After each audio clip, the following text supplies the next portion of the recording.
Промовирани се првите дзидни историски карти на Македонија од античко време, стар век, среден век, па се до најново време.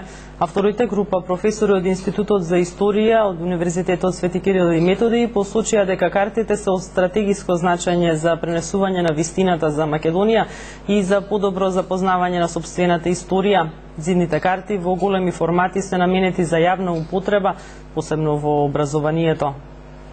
Во рамките на оваа збирка особено се значајни картите кои се однесуваат на античка Македонија, кои се многу стручно направени и кои се многу значајни за нас македонците. Самите карти најочигледно кажуваат каде е античка Македонија, каде се хеленските полиси, Атина, Спарта и така натаму, дека не се работи за античка Грција, не се македонците грци, туку се работи за две сосема различни состојби во минатото. Значи, утврдувајќи ги политичките граници, политичките состојби во минатото, на очигледен начин може да се види историската вистина, дека Македонија е централизирана, стара античка држава која ги освоила и станала хегемон на грчките полици. Значи нешто кое сосема се фалсификува во рамките на грчката агресивна политика за промена, наводната промена на името на Македонија.